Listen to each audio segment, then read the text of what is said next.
Bonjour à toutes, bonjour à tous, bienvenue dans cette dernière vidéo. Ici, nous allons rapidement effectuer l'application numérique de notre structure. Rapidement, ici, dans l'ensemble de notre étude, nous avons calculé les réactions au nœud, c'est-à-dire au nœud 1 et 5. Nous allons calculer les réactions, du coup on a ça. Du coup, ici on a les L, la longueur de chaque poutre, F, la force appliquée ici, et en utilisant le module de Young, le diamètre de la section de la poutre. Du coup ici, si nous effectuons une application numérique au niveau des réactions, on trouve x1 également 2000 Newton, y1, x5 on trouve ça, y5 on trouve ça. Au niveau des déplacements on trouve ça, 600 mm, du coup nous trouvons ça. Au niveau des déplacements sur les nœuds 2, 3 et 4. Au niveau des réactions, au niveau des efforts intérieurs ou les efforts normaux sur chaque poutre, par exemple ici N1 on trouve ça, N2 on trouve ça, on trouve ça, on trouve ça. Après, vu que nous avons les efforts normaux ou les efforts intérieurs, dans la section on peut calculer,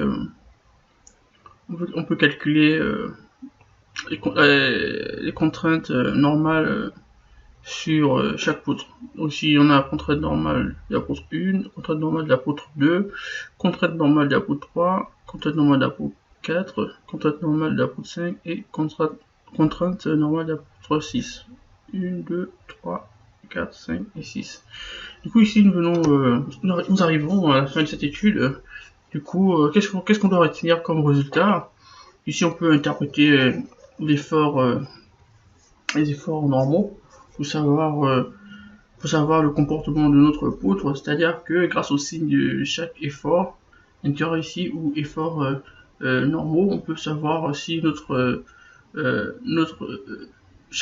on peut savoir quel type de sollicitation est soumise chaque poutre, si vous voulez. Donc on peut savoir que telle poutre est en traction ou en compression, ou grâce au signe des efforts intérieurs ou des efforts normaux ici.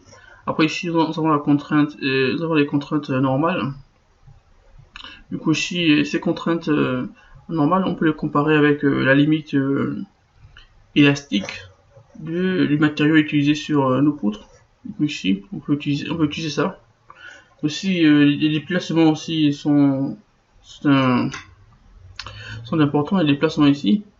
On peut se servir des déplacements aussi pour voir les limites de déformation de notre système. Après ici nous avons les réactions, ici, au nœud 1 et 5. Merci beaucoup.